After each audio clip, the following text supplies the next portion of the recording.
পরিবর্তন news channel, আপনার কণ্ঠ, আপনার পছন্দ। নোংরা রাজনীতির চলছে কি পশ্চিমবঙ্গ রাজনীতির অন্য নাম? স্বাগতম বন্ধুরা, আজকের পরিবর্তন বার্তা করব আলোচনা অত্যন্ত গুরুত্বপূর্ণ। ভারতীয় সহ পশ্চিমবঙ্গ রাজনীতিতে নোংরা রাজনীতির প্রভাব কি বৃদ্ধি পাচ্ছে, কিভাবে এটি দেশের ভবিষ্যৎকে প্রভাবিত করছে, চলুন একসাথে বিশ্লেষণ করি। ভারতের নোংরা রাজনীতির চলছে একটি উদাহরণ হলো 28শে অগাস্ট 2025 পশ্চিমবঙ্গ জাতীয় কংগ্রেস প্রদেশ কমিটির প্রধান কার্যালয় বিধান ভবনে ভারতীয় জনতা পার্টির নেতা রাকেশ সিংয়ের কর্মকাণ্ড। নোংরা রাজনীতি কি? এটি এক ধরনের রাজনৈতিক কৌশল যেখানে অসৎ উপায়ে ভোটারদের প্রভাবিত করা হয়।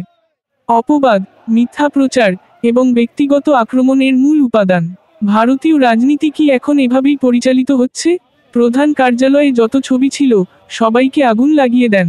তার আগে রাহুল গান্ধী সহ অনেক নেতা ছবি উপর কালো রং দিয়ে দাগা করেন এবং বাহিরে পোস্টারকে আগুন লাগিয়ে দেন। প্রতিটি দলের আক্রমণ, বিতর্ক এবং অভিযোগগুলো কি শুধু রাজনৈতিক প্রতিদ্বন্দ্বিতার অংশ, নাকি এর পেছনে অন্য কারণ আছে? রাকেশ সিং অভিযোগ করেন, প্রধানমন্ত্রী মাকে অপমানজনক শব্দ বলা হয়েছে, তাই এই কর্মকাণ্ড করেন। প্রতিবাদ ও বিক্ষোভ প্রদর্শন করেন জাতীয় প্রদেশ কংগ্রেস কমিটির সদস্যরা বিধান ভবন থেকে কলেজ স্কোয়ার পর্যন্ত মিছিল করেন। কলেজ স্ট্রিট মোড়ে কিছুদের বিক্ষোভ প্রদর্শন করে পশ্চিমবঙ্গ বিজেপির প্রধান কার্যালয় সামনে হুঁশিয়ারি দেন।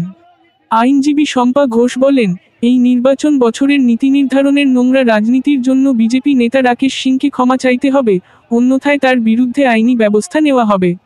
পশ্চিমবঙ্গ প্রদেশ কংগ্রেস কমিটির সদস্য আব্দুল রহমান মোল্লা বলেন, এই নোংরা রাজনীতির পিছনে পশ্চিমবঙ্গ স্বরাষ্ট্রমন্ত্রী মমতা বন্দ্যোপাধ্যায়ের ব্যর্থতা রয়েছে। শুভঙ্কর সরকার, সভাপতি পশ্চিমবঙ্গ প্রদেশ কংগ্রেস, বলেন, যদি এর পরে একই রকম ঘটনা ঘটে, তাহলে তারা চুপচাপ থাকবে না, বৃহত্তর আন্দোলনে পথে হাঁটবেন। দেশের এসআইআর ভোট চুরি বিরুদ্ধে কংগ্রেসের স্লোগান ভোট চোর গদ্দি চোর, এটাকে পুরো দেশ থেকে সমর্থন পাচ্ছেন। এই নোংরা রাজনীতির প্রভাব আমাদের সমাজে গভীর। সাধারণ মানুষের মনে কেমন প্রতিক্রিয়া তৈরি হচ্ছে? মানুষের মধ্যে বিশ্বাসের অভাব এবং রাজনৈতিক সংস্কৃতির অবক্ষয়। কিন্তু এর সমাধান কি? আমরা কি আমাদের মতো করে পরিবর্তন ঘটাতে পারি? নোংরা রাজনীতির সাথে যুক্ত এবং কেন গুরুত্বপূর্ণ আইন জোর সংখ্যার বছরগুলিতে অনেক বেশি চ্যালেঞ্জিং হচ্ছে। সংখ্যালঘুরা আর ঘুমিয়ে নেই এবং তাই তারা তাদের কৌশল পরিবর্তন করেছেন। নির্বাচনের সময় তারাই আমাদের প্রতিনিধি হবে যারা আমাদের কথা তুলে ধরার সাহস রাখে। পশ্চিমবঙ্গ রাজনীতি কি সত্যিই নোংরা? আমাদের একসাথে কাজ করে নির্বাচনে সঠিক নির্বাচন করতে হবে। আপনার মতামত আপনাকে জানাতে ভুলবেন না। আসুন, শুদ্ধ রাজনীতির জন্য আমরা একসাথে লড়াই করি। ভিডিওটি পছন্দ হলে লাইক করুন বন্ধুদের। ধন্যবাদ ভিডিওটি দেখার জন্য। আমাদের চ্যানেলটি সাবস্ক্রাইব করতে ভুলবেন না। বাপের বেটা যে হয় না, ওই राकेश सिंह बापेर बेटा ना, चूहा का बच्चा, ठीक है। चूहा की तरफ से आया है विदाउट इंफॉर्मेशन। आज राजपथे কলকাতার কলেজ স্ট্রিটের যেই জায়গাতে আমরা দাঁড়িয়ে আছি, শিক্ষার প্রতিষ্ঠান, কংগ্রেসের নৈতিকতা আছে, আদর্শ আছে, তাই জন্য বিধান ভবন থেকে আমরা রাজপথে এসে মানুষকে জানাচ্ছি, কালকে যে বিজেপির নেতৃত্বে বা বিজেপির নেতা রাকেশ সিং যে নিজেদেরকে নেতা বলে, নেতা কোনোদিন চুরি করে আসে না, নেতা বলে আসে, আওয়াজ দিয়ে আসে। তাই জন্য একটা নেতা না, নেতা বিজেপির নেতা। আর আমাদের কংগ্রেসীদের কাছে আরো নেতা, পোছা বানিয়ে রেখে দেবো ওকে আমাদের বিধান ভবনে এবার, ঠিক আছে?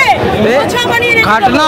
এখনো পর্যন্ত গ্রেপ্তার হয়নি রাকেশ সিং, কিন্তু আমি বলছি রাকেশ সিং, তুই তো কালকে অ্যালার্ম বাজিয়েছিলিস, মানে ভিডিও কল করেছিল, ভিডিও কল করে সারেন্ডার কর, ভিডিও কল করে সারেন্ডার কর। তুই তো বলেছিস নাকি আমরা নরেন্দ্র মোদীর মায়ের এগেন্সটে নাকি দু কথা বলা হয়েছে বলে। যদি সেটাই বলা হয়ে থাকে তাহলে তুই সারেন্ডার করে বল, সত্যটা প্রমাণ হয়ে যাবে আইনের দর্পণে, এবং আইনের হাত অনেক লম্বা। তাই জন্য একজন আইনজীবী হিসেবে আইনের উপর ভরসা রাখি। জাতীয় কংগ্রেসের লোকরা কালকে যারা গেছিলেন এফআইআর দায়ের করেছেন, এবং অ্যারেস্ট না হলে আরও এই আন্দোলন চলবে। সব আছে। গতকাল বিজেপি কিছু সমাজবিরোধী যাদের নামে ড্রাগ, গাঁজা পাচার, হিরোইন পাচার কেস আছে, সেই ধরনের কিছু ছেলে ইন্ডিয়া জোটের যে নেতারা আছেন বিধান ভবন পশ্চিমবঙ্গ প্রদেশ কংগ্রেস কার্যালয়ে ঢুকে সেই ইন্ডিয়া জোটের নেতাদের ছবিগুলো কালি লেপে দেয় এবং পুড়িয়ে ফেলে। এমনকি বাংলার উপকার বিধানচন্দ্র রায়ের যে মূর্তি আছে সেই মূর্তির ওপর কিন্তু আঘাত করে এই সমাজবিরোধী। আমাদের দাবি এই সমাজবিরোধীদের নিয়ে যদি শ্রমিক ভট্টাচার্যরা সম্প্রীতির বার্তা দেয়, মুসলিম দলের কথাবার্তা বলে, এটা সম্পূর্ণ ফেক এবং মিথ্যাবাদী। এবং শুভেন্দু অধিকারী যেভাবে কাঁচা খিস্তি দেয় এবং মুসলিমদের নামে যে বিষোদ্গার করে, এই সকল সমাজবিরোধীদের উস্কানি দিতে শুভেন্দু অধিকারী সৌভিক অধিকারী মদত দিচ্ছে, এর প্রতিবাদ করতে হবে। এবং সাথে সাথে সারা ভারতবর্ষে একটা রাহুল গান্ধী 140 কোটি নাগরিকদের ন্যায় পাইয়ে দেওয়ার জন্যে, গণতন্ত্রকে প্রতিষ্ঠিত করার জন্যে বিশ্বের সবথেকে বৃহত্তর সংবিধান, সেই সংবিধানকে মাথায় নিয়ে চোর মোদি, ভোট চোর মোদি, গদি চোর মোদি চোখে চোখ রেখে যেভাবে আন্দোলন করছে, জবাব দিচ্ছে এবং মোদির পায়ের তলার মাটি চলন্ত রেলের চাকার অপেক্ষা তীব্র গতিতে ছুটে চলেছে। আমাদের ধারণা যে আরও কিছু মদতপুষ্ট কোনো রাজনৈতিক দল এদের মদত করছে, সেই জন্য এই বাংলায় বিজেপি এত বারবারন্ত। 28শে আগস্ট মেয়র রোডে তৃণমূল ছাত্র পরিষদের নামে যে অনুষ্ঠানটা হয়েছে, সেই মঞ্চে প্রকাশ্য বলা হয়েছে বিজেপি 50টা সিট পাবে। আর আমরা জাতীয় কংগ্রেস বলছি সম্প্রীতির ওপর দাঁড়িয়ে, দেশপ্রেমের ওপর দাঁড়িয়ে, হিন্দু মুসলিম শিখ ইসাই সবাইকে সঙ্গে নিয়ে রাহুল গান্ধীর যে আন্দোলন, সেই আন্দোলনকে সামনে রেখে বাংলার মাটিতে 2026 সালে বিজেপিকে একটা আমরা সিট পেতে দেবো না, আসন পাবে না। হোক শুভেন্দু অধিকারী বিরোধী দলের নেতা কেন, বিধায়ক পর্যন্ত শুভেন্দু অধিকারী বাংলার মাটিতে থাকবে না, এটুকু বার্তা আপনাদের সাংবাদিকের মারফত আমরা দিয়ে থাকছি। ঠিক আছে। যে রাজ্যে যে বিধান ভবনে বর্তমান মুখ্যমন্ত্রী রাজনীতির বাসগৃহ, সেখান থেকে রাজনীতি প্রতিষ্ঠিত হয়ে বাংলার আজ মুখ্যমন্ত্রী তিনি স্বরাষ্ট্রমন্ত্রী, সেই স্বরাষ্ট্রমন্ত্রী পুলিশ বাহিনী এখনো পর্যন্ত যদি কুখ্যাত সমাজবিরোধী রাকেশ সিংকে গ্রেপ্তার না করতে পারে, আমি মনে করি এটা পুলিশের কোনো দোষ নেই, স্বরাষ্ট্রমন্ত্রী ফেলিওর, বাংলার মুখ্যমন্ত্রী নয়, স্বরাষ্ট্রমন্ত্রী ফেলিওর।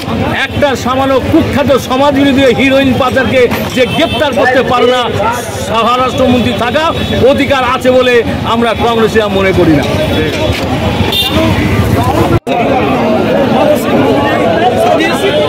এখনো বিজেপি আজকে বিজেপি সভাপতি বলছে বিরোধী আমরা জানতে চাই আমাদের কিন্তু আরো মহামিছিল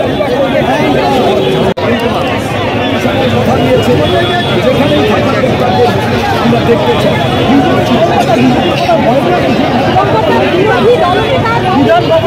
আরে এলসিডি দেখতে পাচ্ছি তো সব। পার্টি অফিস চাপানো বন্ধ হবে ভারতবর্ষে। আমরা বলেছিলাম অমিত শাহকে, দম থাকে আর একটা পার্টি অফিসে বিজেপির লোকেরা গিয়ে দেখান যে বিজেপির লোকেদের দম থাকলে কংগ্রেস পার্টি অফিসে যান। তার কারণ আমরা মার্কা বললাম মার চাই না। এখনই মমতার ভাই সন্তোষ ভাই তাপস মজুমদাররা চলে গিয়েছিলেন বিজেপির পার্টি অফিসের সামনে, পুলিশ হাতে পায়ে ধরা শুরু করেছে। আমরা সবাই মিলে বললাম বিজেপি দপ্তর ভাঙার জন্য আসেনি, আমরা ওদের বোঝাবার জন্য এসেছি। কংগ্রেস পরে, কংগ্রেস যদি কোন রাজ্য দপ্তর আক্রমণ না করে, অনেকে ভাবতে পারেন আমি দুর্বল, তার কারণ কি জানেন? আমি পশ্চিমবাংলায় কংগ্রেসকে প্রতিষ্ঠায় বলতে চাই 5% ভোট ছিল, আজকে 10% ভোট হয়ে গেছে। পশ্চিমবাংলায় বাই ইলেকশন হয়েছে, 15-11% ভোট হয়েছে।